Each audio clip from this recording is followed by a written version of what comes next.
everybody. Oh, a little applause. Thank you, Linda. Thank you, Linda. Hi, everybody. You dropped your phone. Hi there, I'm Julian Fleisher. I'm the author of The Drag Queens of New York, and thank you. And I helped curate this show that I look at and I can't believe it. I just can't believe it. Who ever thought that something like this might happen 30 years after the fact? So I just want to start by saying thank you all for being here. It's wonderful to see you all here, and I want to give, as always, my thanks to Howl, Howl Arts, Howl Archive, to our friend Doug Bressler over here, who put this all up on the walls, with the help of John Bratton in the back there, and in absentia, Aldo Hernandez, the curator of the show, and of course, Jane Friedman, who, our benefactress, who is also not able to be with us tonight. But you're here, I'm here, and what we're doing throughout the exhibit, which is open until the end of the month, is having a few evenings like this to talk about and look at and generally enjoy the drag moment. And tonight we're going to be screening some videos from the era, the early to mid 90s. And I want to invite to the stage, because we want to keep these remarks brief, our three curators who are also probably in these films as well. Starting with Flloyd. Come on up, Flloyd. Linda Simpson.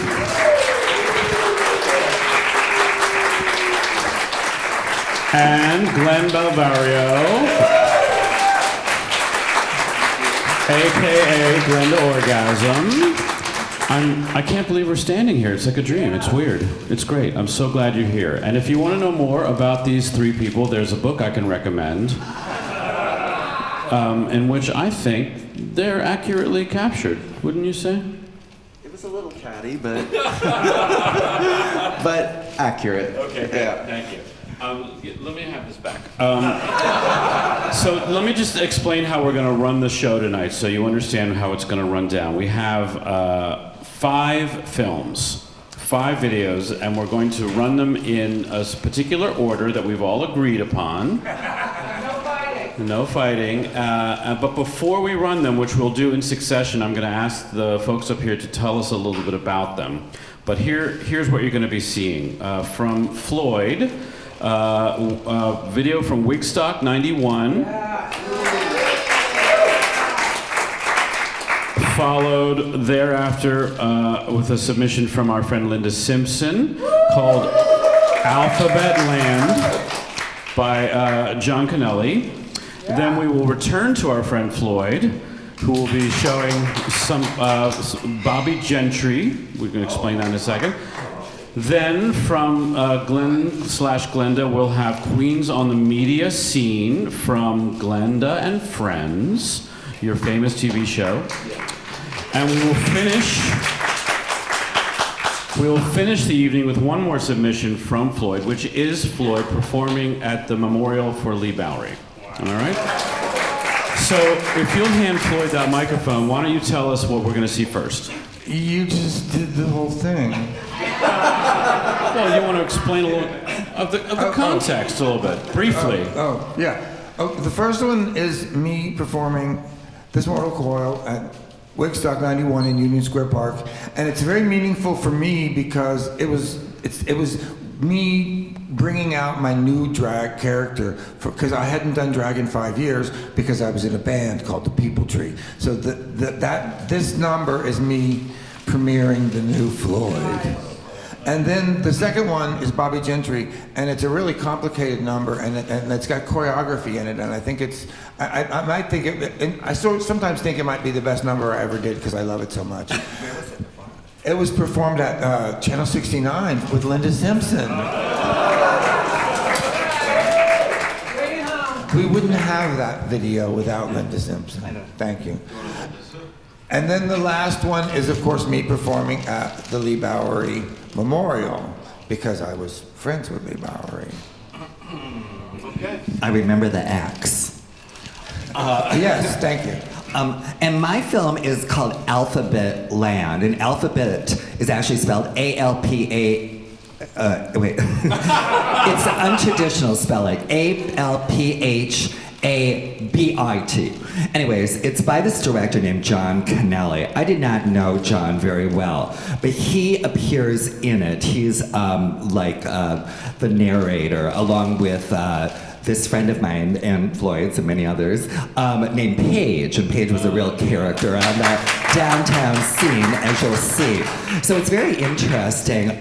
John died soon after I think this film came out, and he died of AIDS. Maybe you could be shut up. Okay, here we go.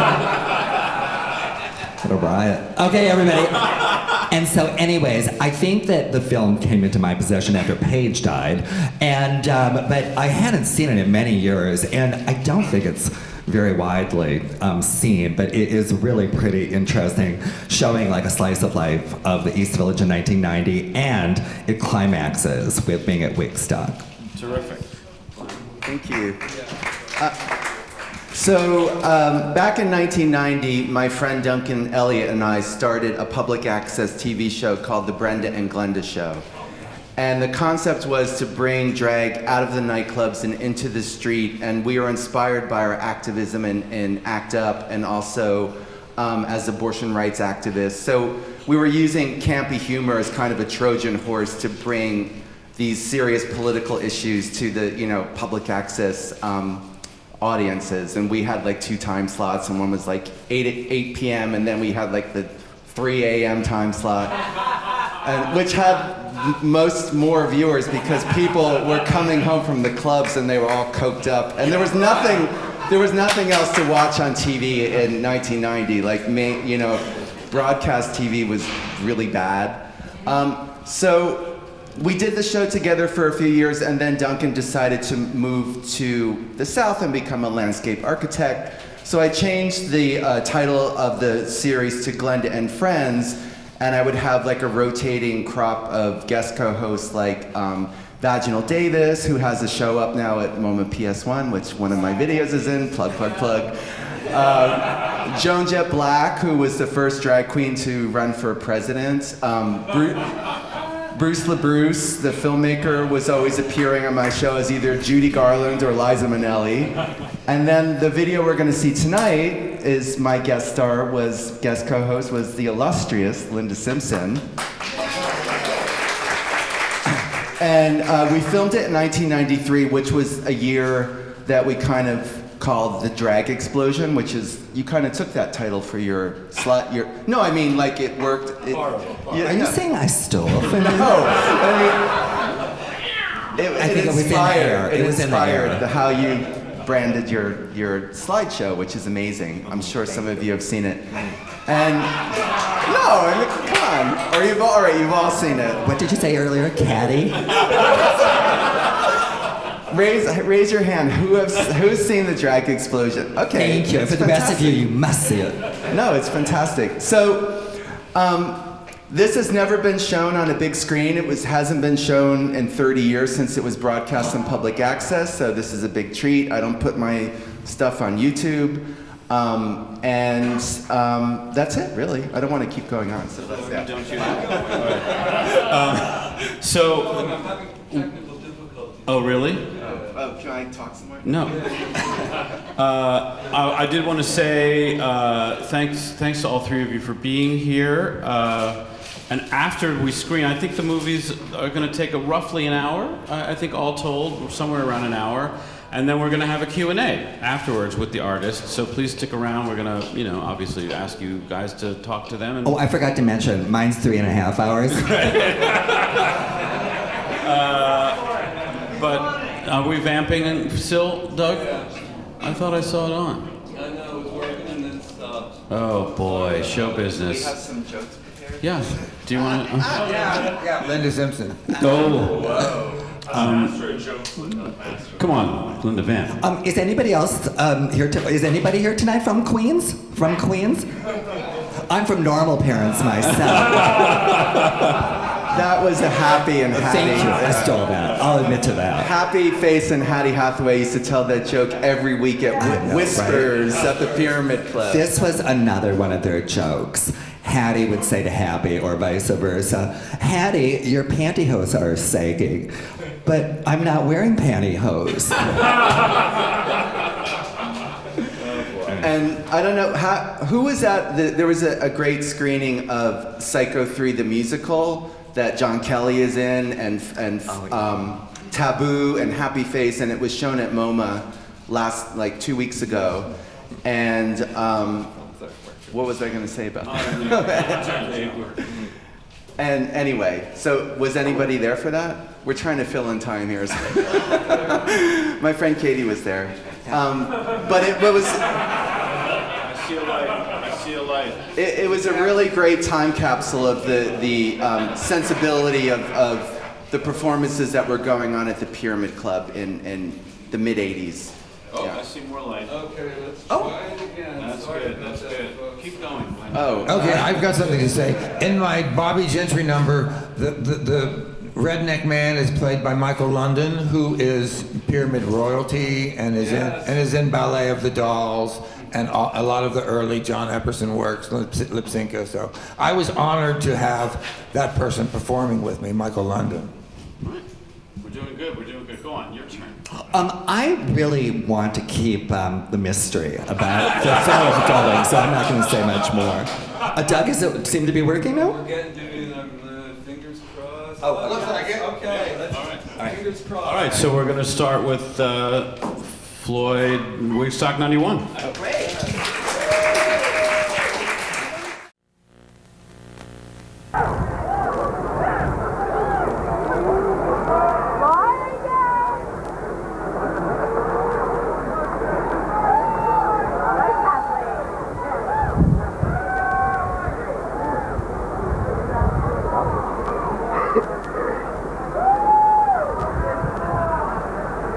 Bonita, when you leaving? You stay, how much longer you staying, baby?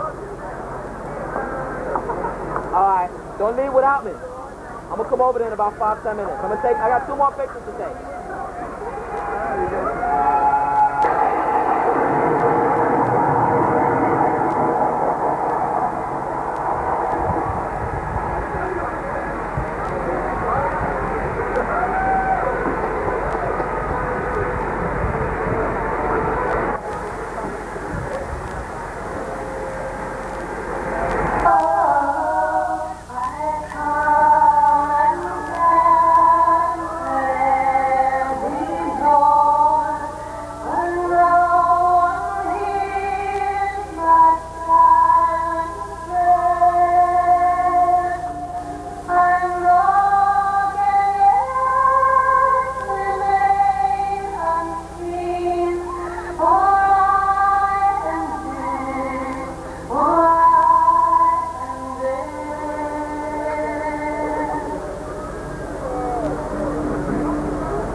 Flloyd and company.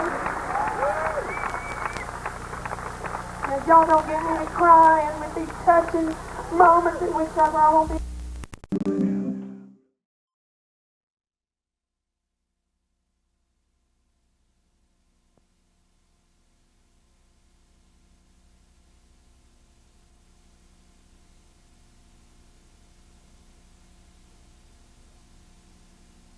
Hello, I'm Mr. John, and welcome to Alphabet Land, the underground tour featuring Wigstock 1990. But before we get to that apex of excitement, we have some serious business matters to attend to. First of all, this is the underground tour. We're going uptown, downtown, midtown, all over Manhattan, the world's most glamorous and meaningful island. Why, you may ask? Well, to further the career of my very own flesh and blood sister, Paige. Hi, here we are in beautiful Tompkins Square Park, located just above the infamous Alphabet Land. If you saw Alphabet Land last year, you'll know that Paige has changed quite a bit. That's right, And how Paige has changed? Well, let's just say in more ways than we can legally show in a live syndicated program. That's right, I said live, direct to you via satellite uplink. Well, if we weren't live before, what were we, dead? We were taped, Paige. Taped. Now we're live, as in anything can happen. You mean we're being broadcast real time? Don't use that word real around me. It's confusing. And our audience will see why briefly. First of all, Paige and I will try to make some money without working. This is one of New York's favorite pastimes and will be seen as a continuous half-baked subplot throughout this entire production. Second of all, Paige and I will be seen hobnobbing with the poor and obscure as we try to score some smoke without a dime to our names. What's next, Paige? Is that the part where I achieve stardom and finally get paid? Before that. We will be whisking our way down 2nd Avenue, hopefully to purchase my new look. We won't be shopping in the stores, unfortunately, but we will be hitting a few of the vendors. And finally, our climactic appearance at the infamous Club Non, where celebutantes and glamazons galore can be seen and communicated with. And when we can no longer endure the untold anticipation of Wigstock 1990, we arrive. Pretty good, huh? Yeah, I'm so excited, I can't wait! But first, we have to get where we're going on one of the largest transportation systems in the world. That's right, New York subway system, the leaky blood vessels of Manhattan.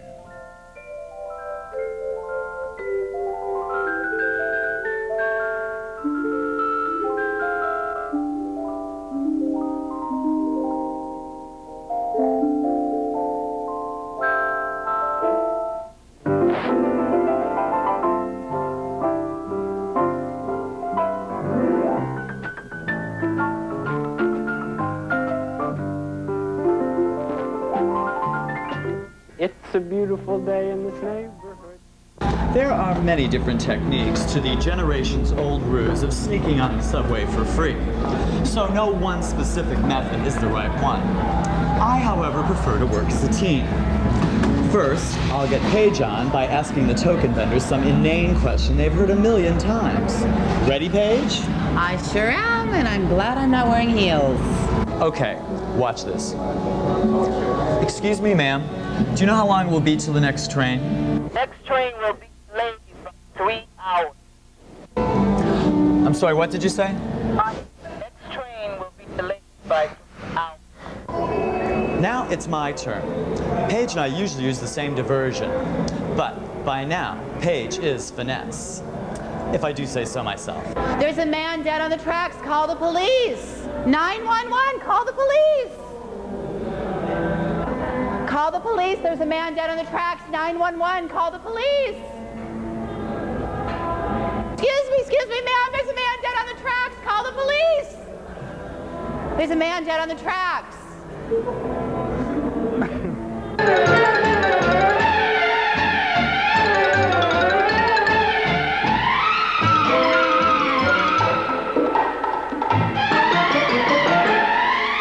First thing for our friends at home to know about getting smoke for free is that you don't really have to do much of anything. Just watch and learn. I got weed, skunk, weed, skunk, weed. skunk, skunk, skunk. That looks nice.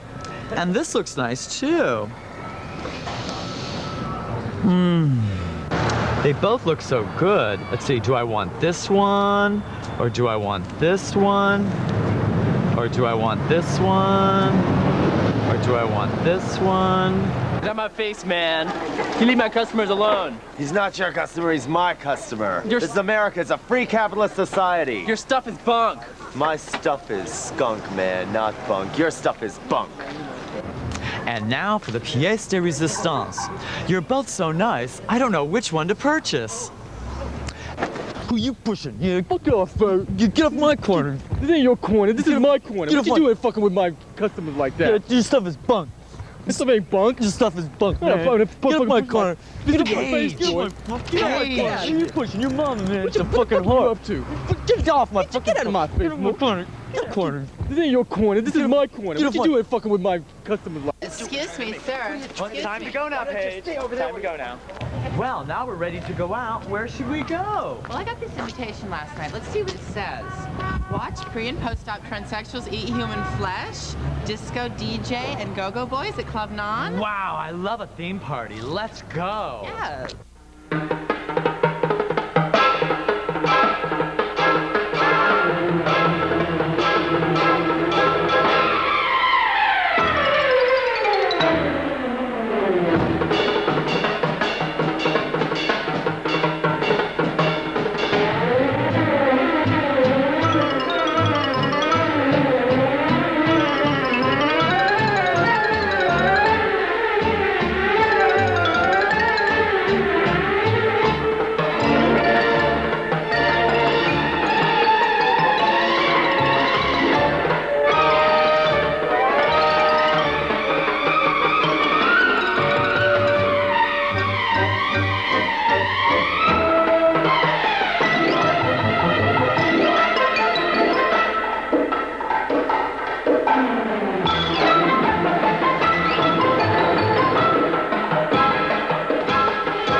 The invitation said pre- and post-op transsexuals eating human flesh. That's what it said. Well, we got a great meal out of it, and you couldn't ask for better entertainment. So I get a new outlook and a new hairdo and rush up here for a sex act and barbecue? Is that all there is to pre- and post-op transsexuals eating human flesh? Is that all there is? Paige, New York has changed you. Used to be so innocent, so naive, so easy to lie to. Perhaps your audience would like to know that when we were children growing up in Altoona, Pennsylvania, Yes. you were my sister and I was your brother. Now you're my brother and I'm your sister. Perhaps they would like to know, John, that you are just another frustrated sex change. No, she's just having an acid flashback. She doesn't know what she's saying. I want glamour, I want lust, men, women, dwarves. I want it all. Arf, arf.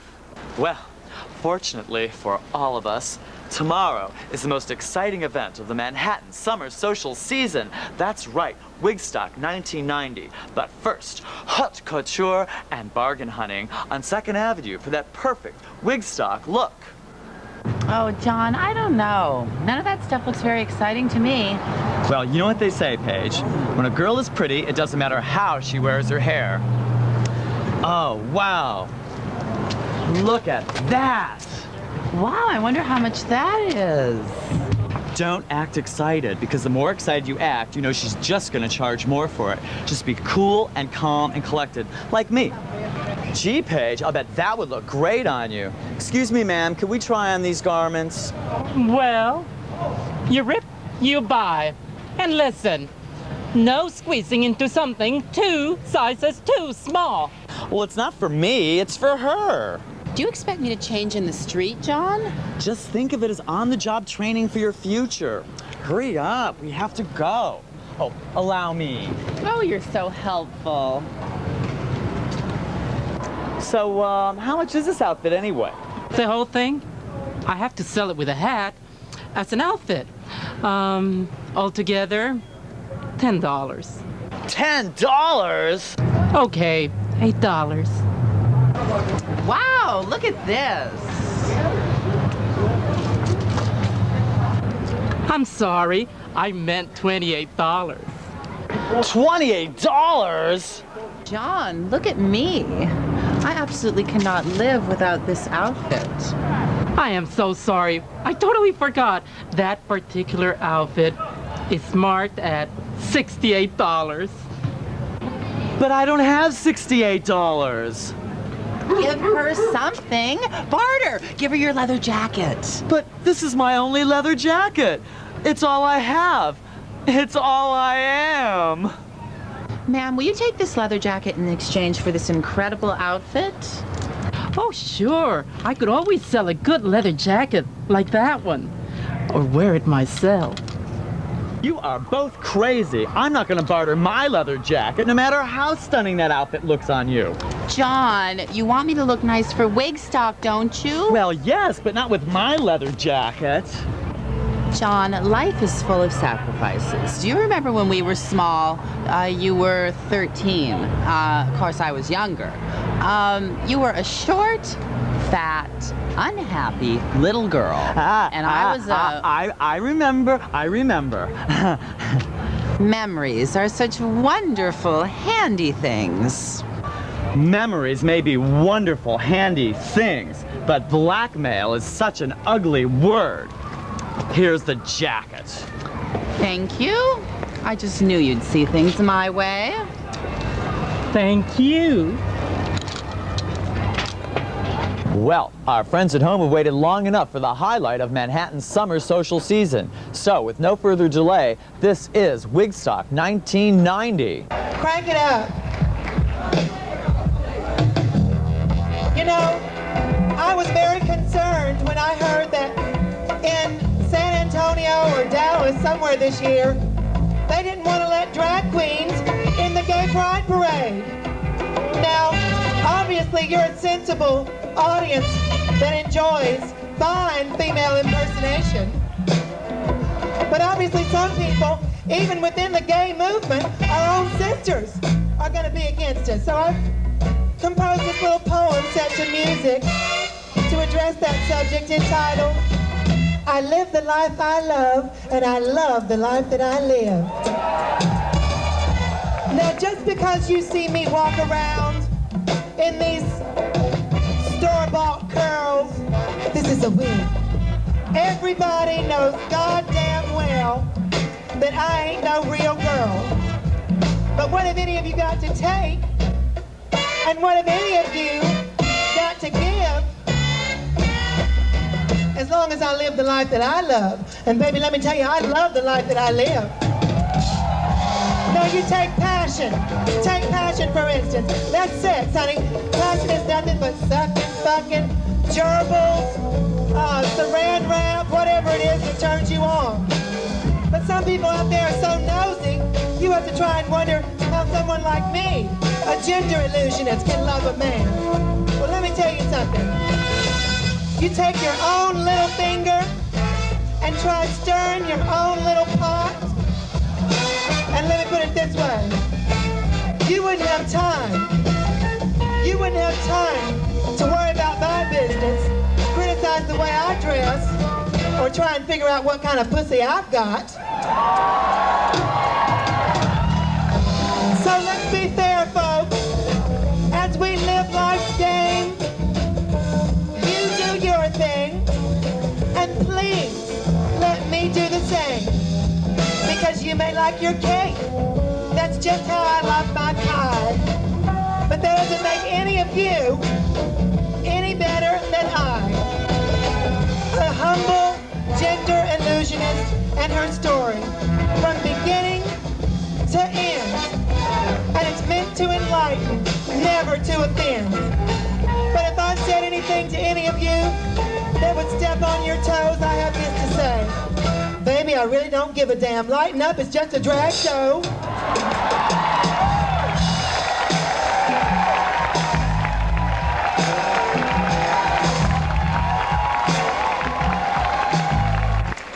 The Parks Department had suggested that we try another park because the the trouble we had last year, we won't even mention that, will we? So I looked around a couple parks, and Union Square didn't really have a good stage, and I looked around in Central Park and got lost somewhere. I think they call it the Brambles, and I must admit that the beauty of the spot brought me to my knees. But I didn't really see a very good place for a stage setup. So here we are again in Tompkins Square. Now, this next entertainer suffers under the illusion that she's the Queen of Manhattan. But it just so happens that a queen is born, not elected. And I, Lady Bunny, am the first Queen of Manhattan. And when they tried that election, I issued a royal proclamation rendering all future pageants null and void so that I reign on for you forever. However,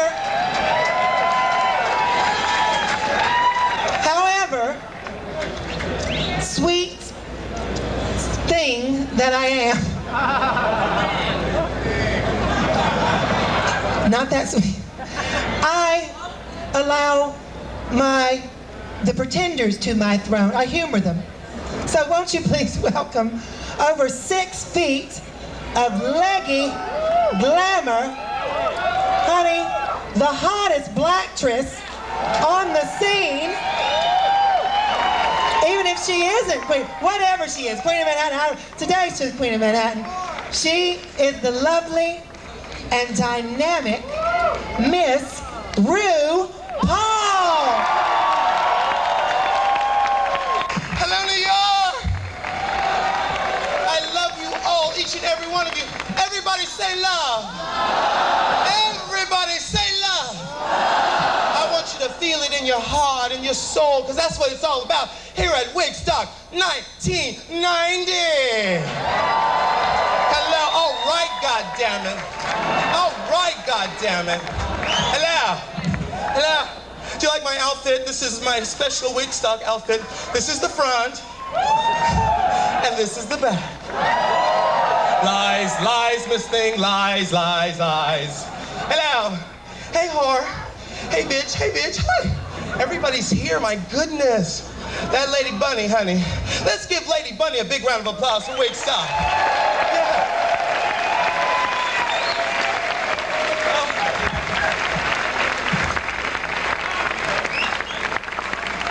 And of course, we all know the meaning of Wigstock in this type of gathering is to generate all the energy, the positive love energy in New York City into one place. And I want you to know that you are all gonna feel this energy for the rest of your lives. My name is RuPaul. I am the Queen of Manhattan, and I love you. I'll see you next time.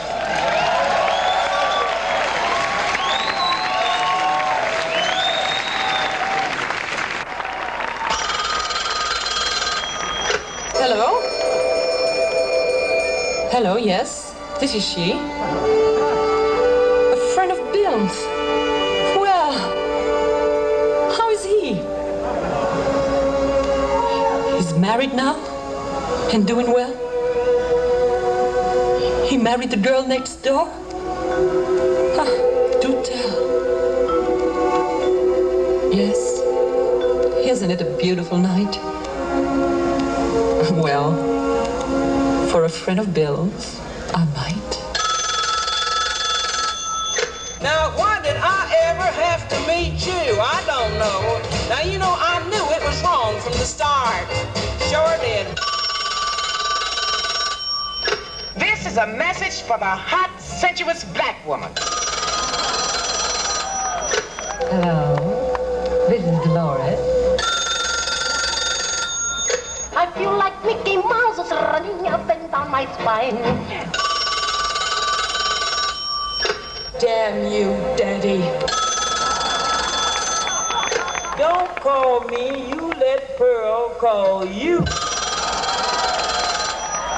Do all your copies wear as well and last as long as a real Chanel? Are all the copies you make and sell exactly the same as a real Chanel? Yes, I take hormones, but...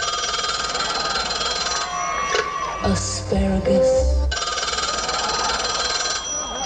Yes, I use padding, and more so on stage. Why don't you throw your mother an occasional bone? Can you tell me to there? Never Marshall, Lyle Talbot, Gloria Swanson, Edna St. Vincent Millay, Edna May Oliver, and a host of others. Do you think the neighbors don't tell me what goes on in this house when I go out? Don't lie to me! I am not blind! I was not born yesterday! Oh dear, what can the matter be? Let me tell you something. You're a fake. You're no jive, kid. You're just scared to act your age. Buy yourself a mirror sometime and take a look at it. It'll be many years now before you're counting the gray hairs. Have you got any left? And what'll become of you then? You'll end your life in the gutter and it'll serve you right. Because the gutter's where you came from and the gutter's where you belong. Oh dear, what can the matter be? Why don't you die?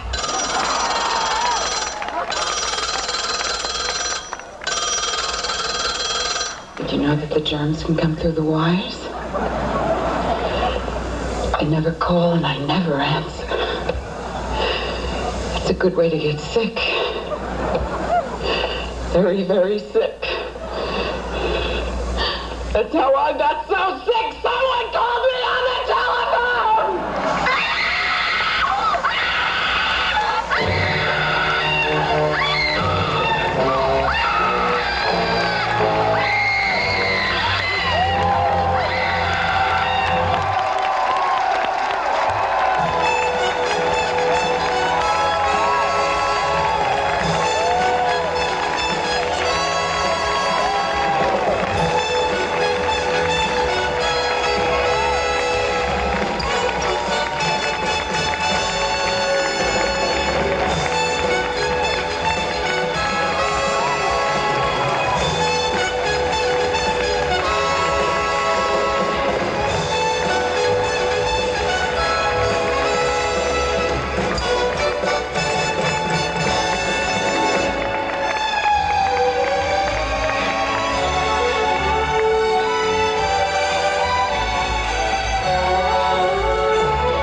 Losing my mind, losing my mind. Thank you for supporting me.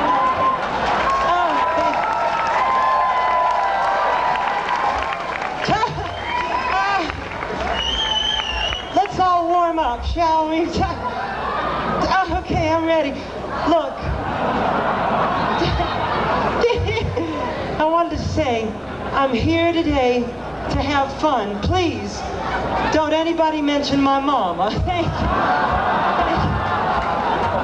Thank you. I love you. Terrific. Thank you. Hit it. This is a little song that, it's a pretty little number, and it kind of sums up how I feel these days.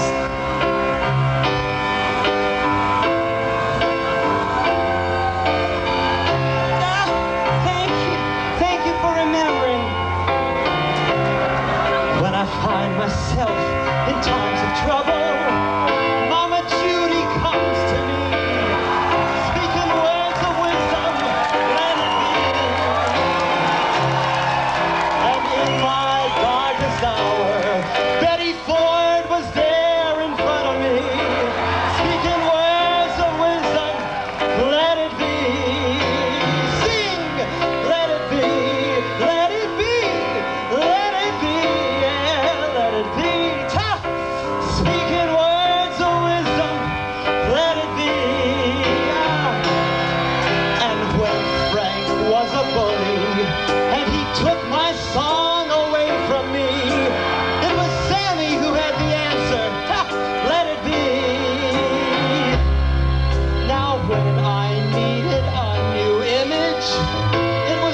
person who said to me, bitch, I could make you flawless. Let it be. Let it be. Let it be. Yeah, let it be. Bitch, I could make you flawless. Let it be. Sing with me, come on. Let it be. Let it be. Let it be. Yeah, let it be. Bitch, I could make you flawless. Let it be.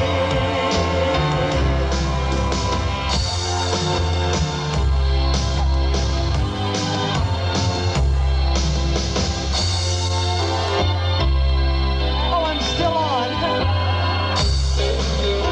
Now when the night is cloudy, there is still a light shining down on me. Shine it on till tomorrow. Let it be. I wake up to the sound of music, but it's not my mama calling me. You see, I finally buried mama. Let her be. Let it be. Let it be. Let it be. Yeah, let it be. I finally buried mama. Let it be. Sing with me. Let it be. Let it be. Let it be. Yeah, let it be. We finally buried mama. Let it be. Come on, everybody, sway. Let it be. Let it be. Let it be. Yeah, let it be. We've all buried mama. Let it be. Thank you.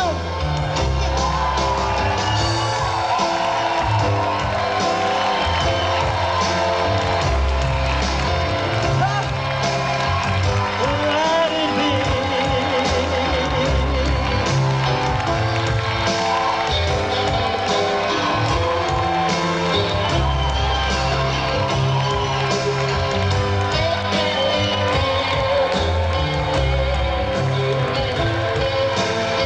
Liza Minnelli. Well, thanks for joining us with Alphabet Land, the underground tour featuring Wigstock 1990. Please join us next year when we're going to cover Cafe or Cabaret and Rats, difficult roommates or frisky house pets. So, until then, this is Mr. John and my sister Paige bidding you adieu.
Mama, can I hunt? Mama, can I hunt? Can I mama keep slipping? Mama, can I hunt?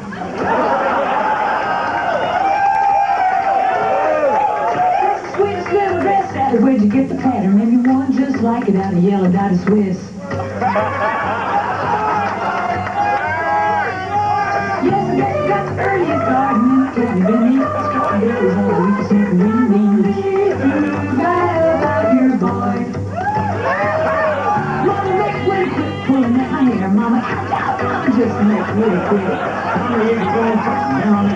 I'm gonna wear you out with it, boy. Be quick. Well, get out this station. I told you my mama didn't leave no fool and do anything if I got the right to. Mama can I hum, mama can I hum, mama can I hum. What you fix it, mama can I hum. I'll show you how you think that you would have I'm gonna tell you what I'm gonna get sticking there. Take my cousin, I'm sorry that you really get a time. I want to hit 1,000 times.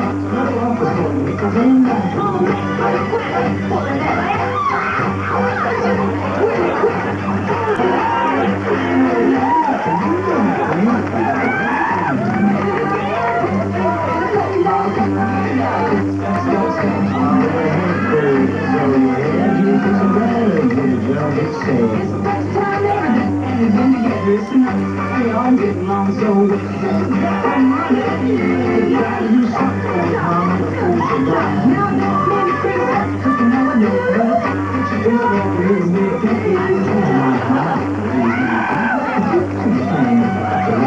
Mama, make way back. I never hear mama. Tonight, will you quit? Why, yes, I kiss. It's crazy when something gets. There she is. She's just very go off to Memphis by herself. Mama can I hum, mama can I hum, mama please let mama can I hum.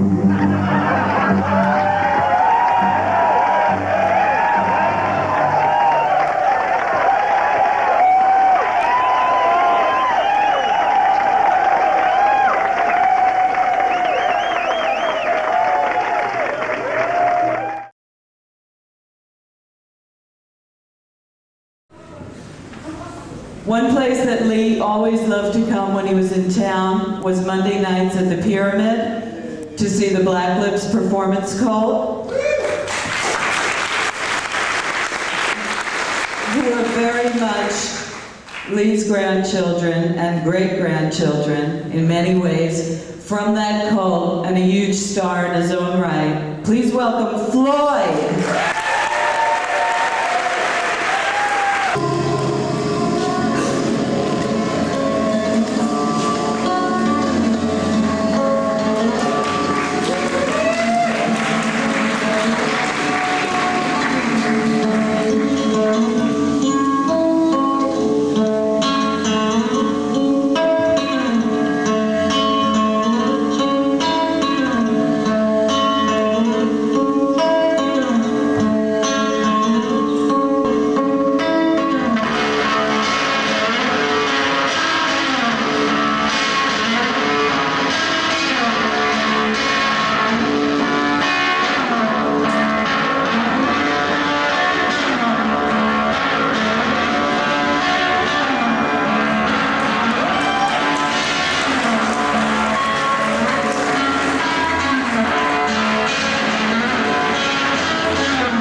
Once again, a hand for Flloyd,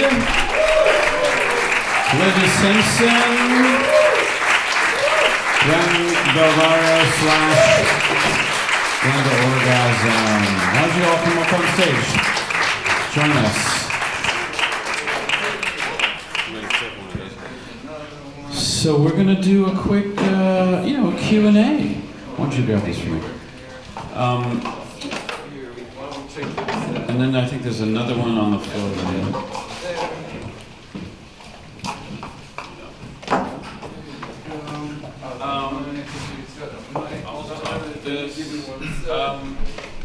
Thank you all so much. Those were great.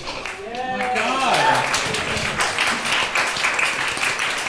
It's like being at the summer camp I always wanted to be at, sitting around and watching movies.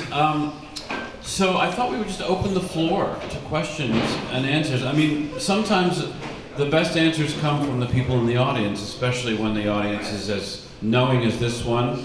We have some legends here tonight. Augusto Machado is here. And others.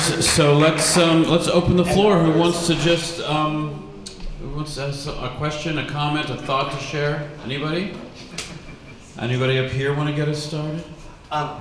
I hadn't seen the episode, and it was very funny. It was very amusing. I mean, I had seen it, but I hadn't seen it since it came out. 30 years, yeah. But that was a riot. It really was. How much, footage did you actually film to get it down to, a half-an-hour show? That was a big job, editing all of that footage down. I think we probably shot for about 2 hours that day, maybe a little bit longer. And, this was before, I didn't have a lot of digital capability, so it would just be, we shot it on high 8, and then we would transfer it to VHS and 3/4, and then I would watch it on my VCR with time code, and I would just map out, it had to be exactly 29 minutes because that was for broadcast on public access. So it wasn't, again, it was like doing it with pen and paper and writing down the time code and then going into the editing room with my co-producer. I don't know, is Stephen Michaels here? I guess he's not here. All right, whatever. I guess he had something better to go to.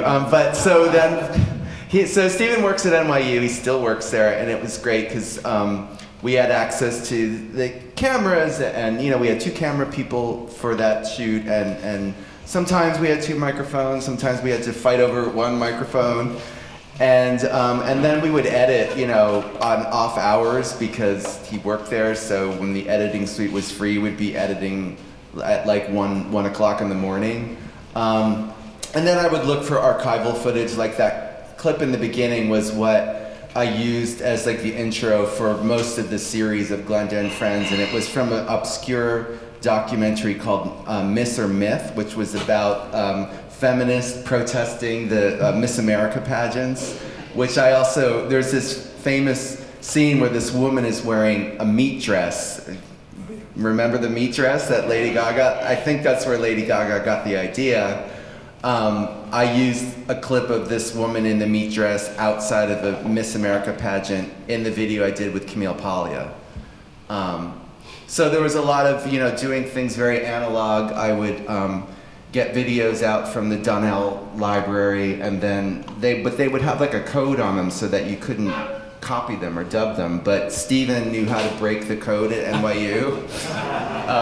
And then I would get videos from Kim's Video, and because there was no internet, so you couldn't just download something from the internet. So it was a lot of work, but it was fun. Yeah, technology was so much more analog. Yes, but I'm thinking of another word.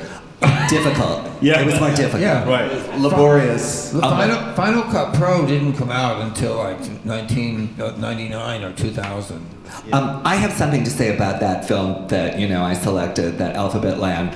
The other performer who played Liza Minnelli is a drag performer named Michael West. I don't think she was credited. But also, I don't think John asked Bunny or anyone involved with Wigstock permission actually to kind of put that in the show. But I mean, who cares? It was a public event.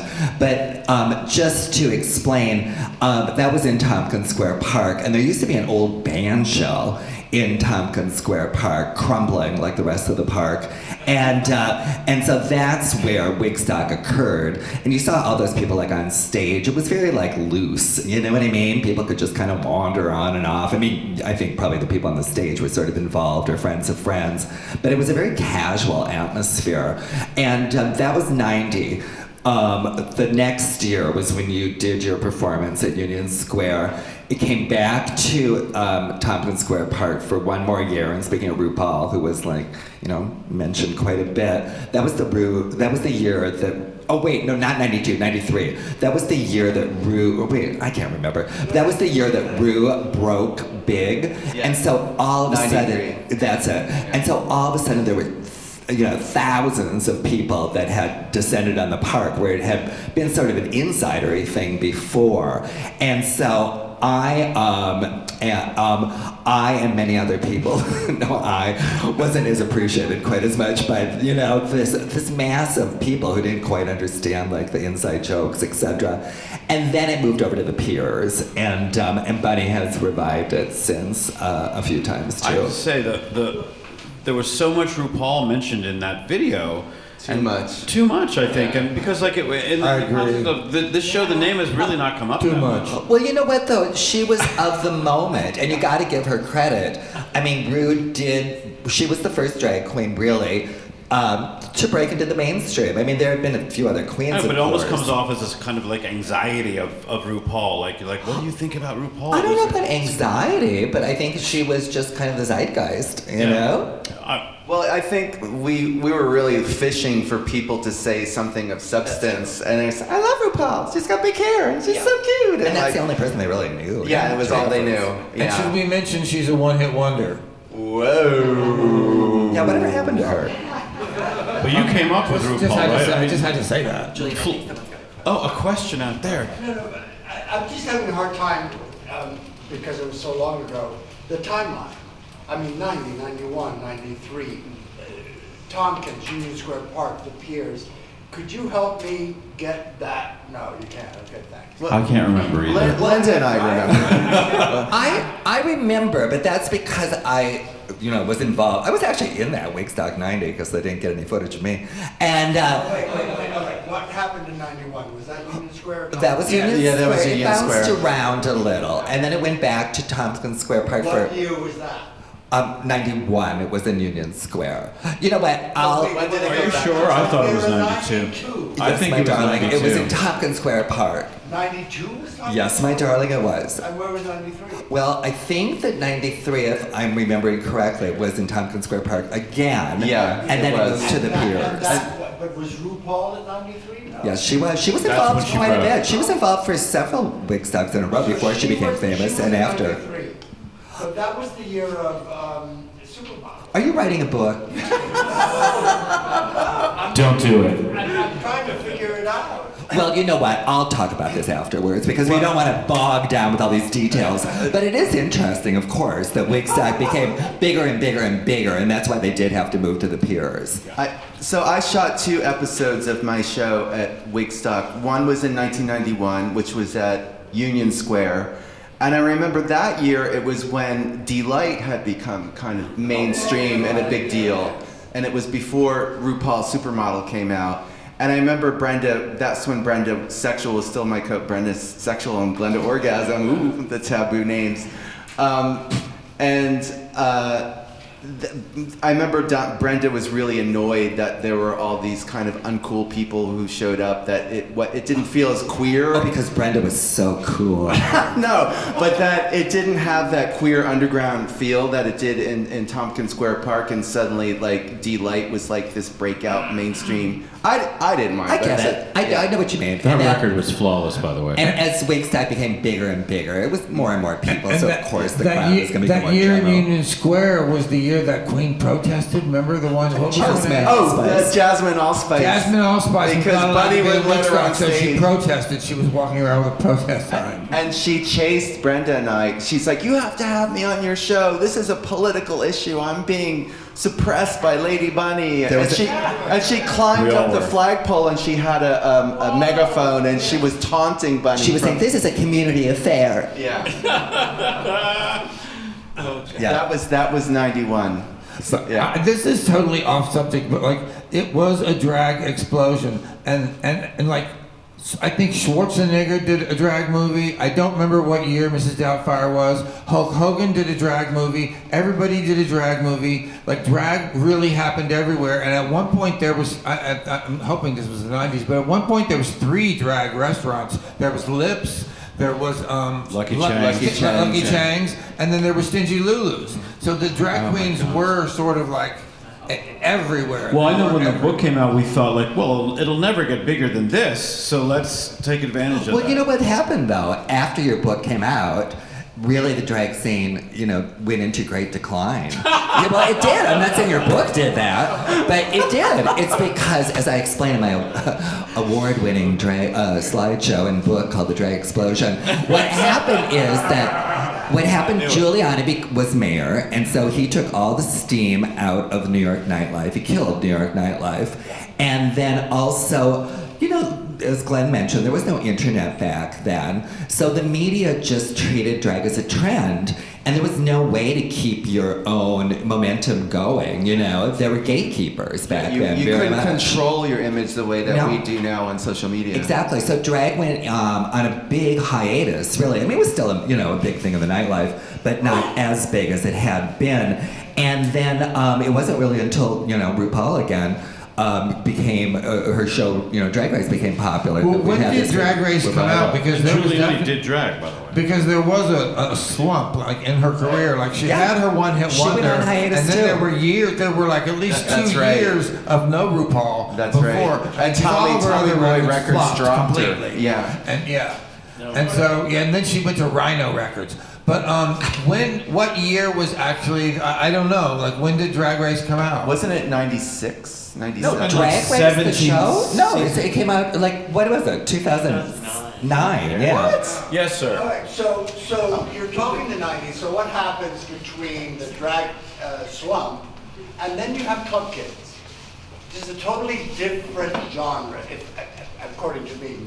Well, I was a major club kid, and the club kids were really more of the '80s. Like I was club kid number 1 in the '80s. We were in, it was the '80s. It started in the '80s. It was the '80s of the tunnel. I mean, I don't think that I don't remember. I think Club USA might have opened in 1990, but Club USA was like the end of the club kid scene. I mean, Michael Ehrlich went on until he killed Angel, but like the club kid scene, when it was at its height, was really in the '80s. So you're saying before the drag explosion? Yes, it was the club kid.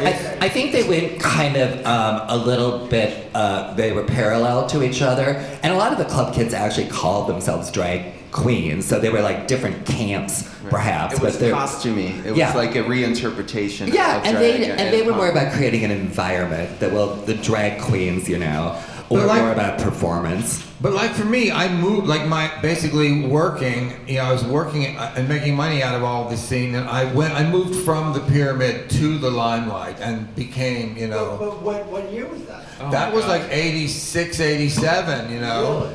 Yeah, because I think Mars opened in. That was in 1989. 80, I think it was earlier. I think it was 89, yes. No, Mars You know what? This audience member and many others would probably appreciate that graph over there. Would you please tell us a little about that? Oh, thank you, Linda. Thank you for asking. That graphic on the back wall there appears in the very, very last 2 pages of the book, The Drag Queens of New York, and it's essentially it's a map that goes from 7th Avenue in the west to 1st Avenue in the east, although really it should have gone to Avenue A, and then it's also a timeline that reflects the family tree of New York drag. So why don't we take a minute after this to consult that? That's the actual illustration I made on my computer. I sent it to the publisher so that they could have a real illustrator make it look nice, and they didn't do that. So that's actually what showed up in the book is the rough draft. And I hate to fact check you. Oh yeah, this publicly. But Paige's name, and it's often misspelled, is not P-A-I-G-E, it's P-A-G-E. And I'm saying that because I want to keep her Of course, legend I alive. understand that is true, and the book is rife with errors, as anything would be, that was written over 18 months before the internet. I had to go to Brooklyn to meet people, to talk about this stuff. Brooklyn, oh my God. So, and that's why we put a large poster board next to it, so you can write in people whose names don't appear or are misspelled. What? Why'd you have to go to Brooklyn? To talk to people, to do research. You can't just, use your cell phone or the email. You got to go out. That's where I went to meet Minette. Remember Minette? Minette lived in a crumbling brownstone on... No electricity. It was crazy up in there. Yeah, I had dinner at Minette's house. I would like to say though, like the East Village drag queen scene. Is this working? Doesn't sound loud enough to me. But like, wasn't the only scene that was happening. There were parallel worlds. There was a whole Esqualita scene, and then there was also the royal family. The queens of the imperial court. Thank you, the Night queens of the 1,000 imperial clowns. court. Like, Yeah. It wasn't the only drag The scene ballroom happening. scene, too. Yeah. No, you talk about the outer boroughs, and then you have Queens and Jackson Heights. No. Let's get some more questions from other people. Someone's got their hand up.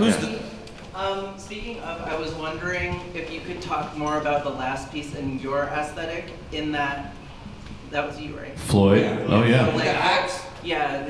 Talk about I feel it. like we've seen so much more of like campy drag, like, 90s classic drag, and I feel like we don't see much of this kind of like more like avant-garde fashion, goth kind of like stuff. So can you talk about Well, it's funny because like my first drag inspirations really were kind of like Monty Python, and so it did have sort of a surrealist thing, you know what I mean? And I wrote a chapter in a brand new Rocky Horror book. This is the 50th anniversary of Rocky Horror, and there's a Rocky Horror a book that came out, and I wrote a chapter in it. And so like that was one of my first experiences was Rocky Horror. And I grew up in the age of punk rock, and I was a huge Lee Bowery fan. I became friends with him later. But I was always trying to do something like performance art, you know what I mean? Like I was trying to, because I lived with RuPaul. Me and RuPaul and Bunny all lived together in Atlanta, and we moved to New York together.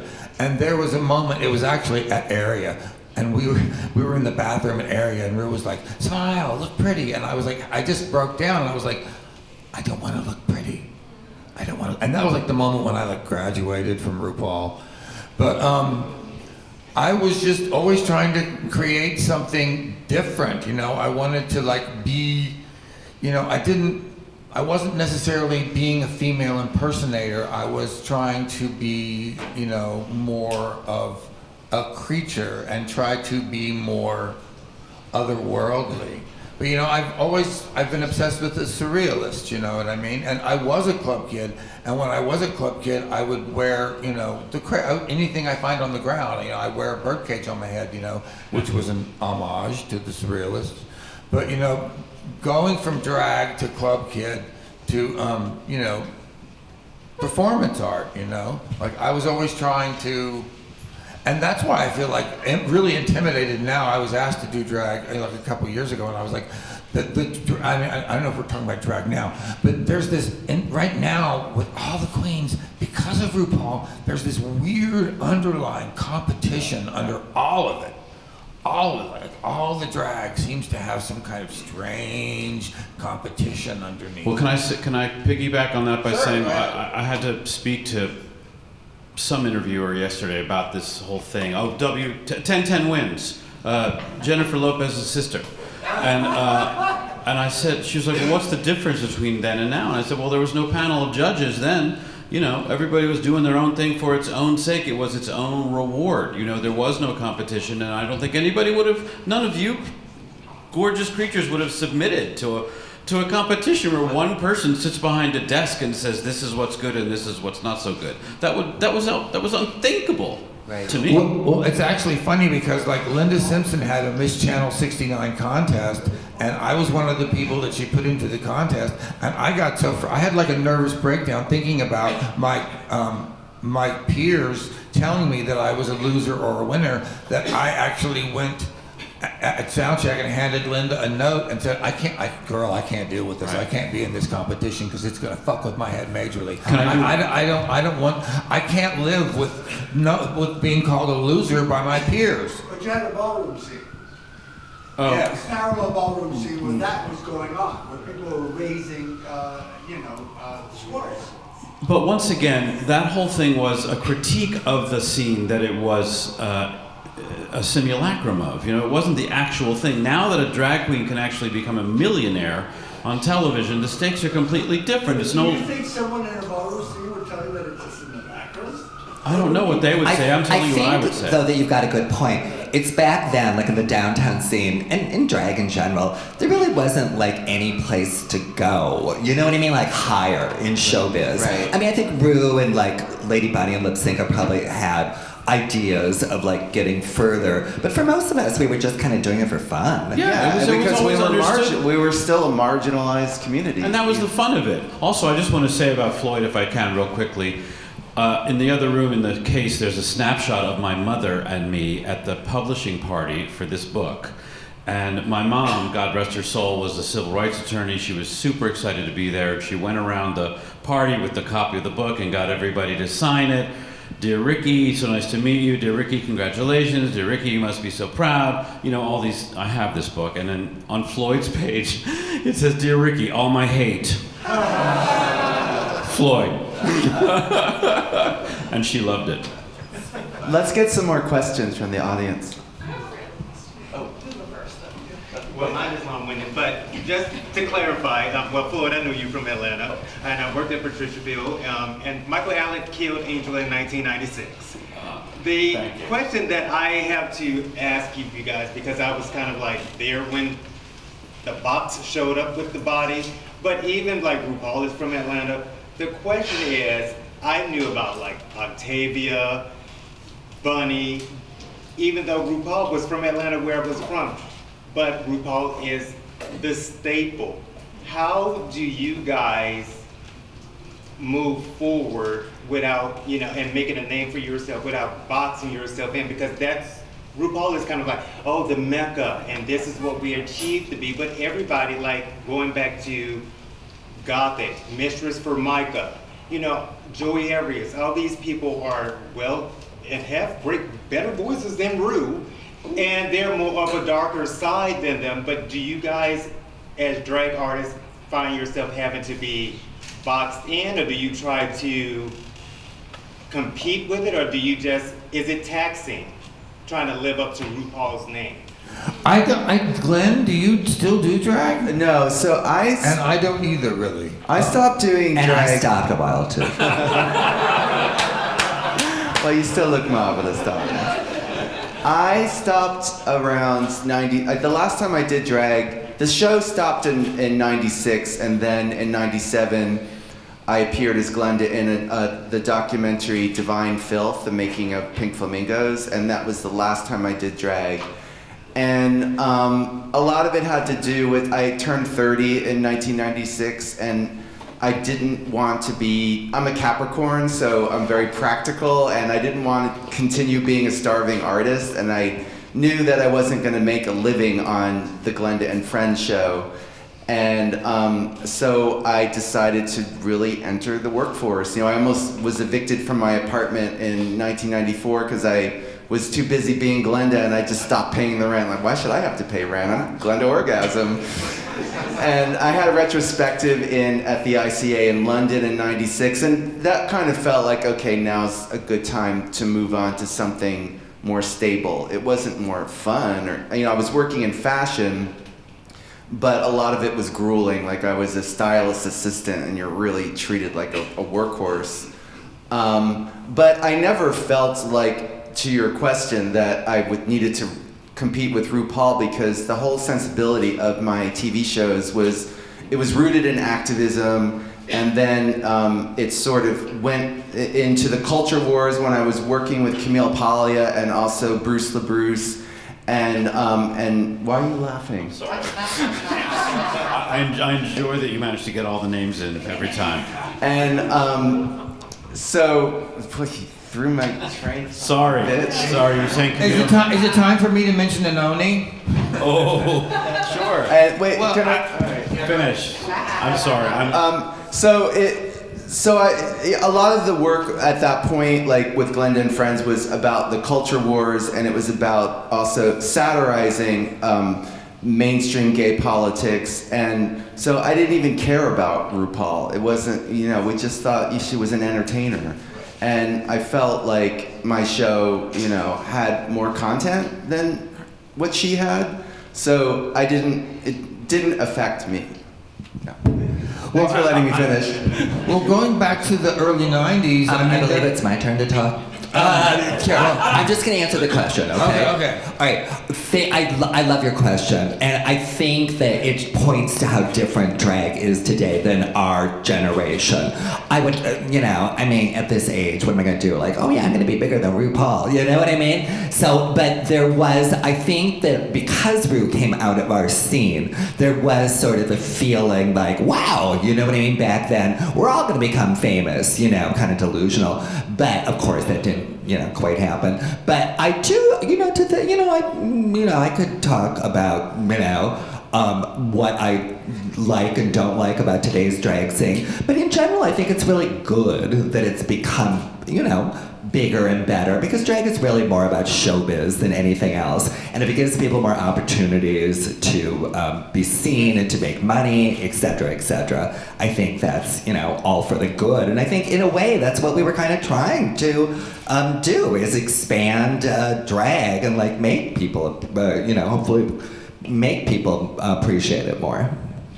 Well, I was going to say that, we're talking about the 90s, and after I did that performance with the flag, I was approached by Anoni to become part of her theater group, the Black Lips Performance Cult. So that's also something that was going on in the early 90s, was the Black Lips Performance Cult. And, one of the things I wanted to say in my essay in the Rocky Horror book is that I think that Rocky Horror is important because it gives young thespians and people a view of drag that is not drag race based. Right. And that's, Anoni would probably not want me to say this, but I think one of the reasons, the author of the Black Lips book is here, but I think Anoni wanted to show young people that you can be crazy, you can be a monster, you can be alternative, you don't have to be, a RuPaul Drag Race. Like RuPaul has rewritten the rules into this and it's not even RuPaul, it's World of Wonder. But it's like, in my day, female impersonators tucked. Drag queens didn't tuck. I don't watch the RuPaul show, but I think they judge them on their tuck. And that's when you push and if you don't know, that's you pushing your testicles up inside of your body. You push your testicles up inside of your body, and you pull your dick back. And sometimes you tape it with electrical tape or duct tape. It's incredibly painful. I did this.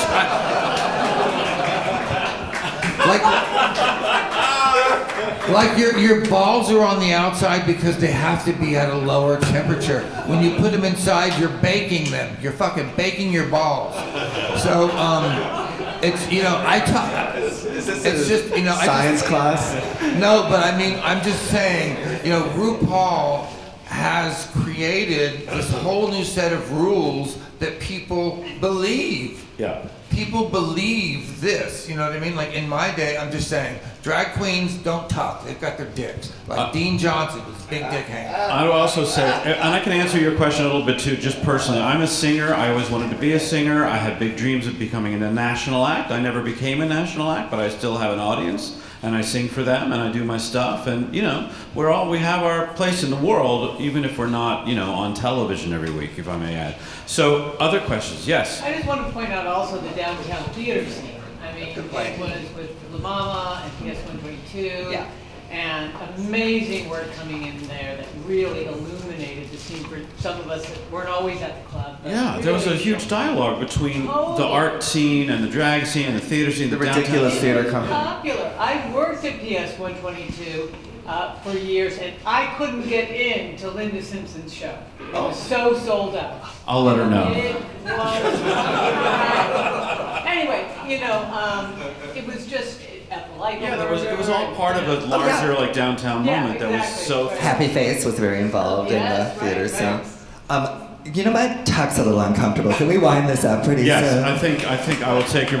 But let's. I think we can all hang out a little bit longer. Is that right, Doug? We can talk to each other. We can look at the show and ask more questions. And so I just want to say thank you all for being here. Thank you to Glenn, to Linda, and to Flloyd. And stick around. We'll chat some more.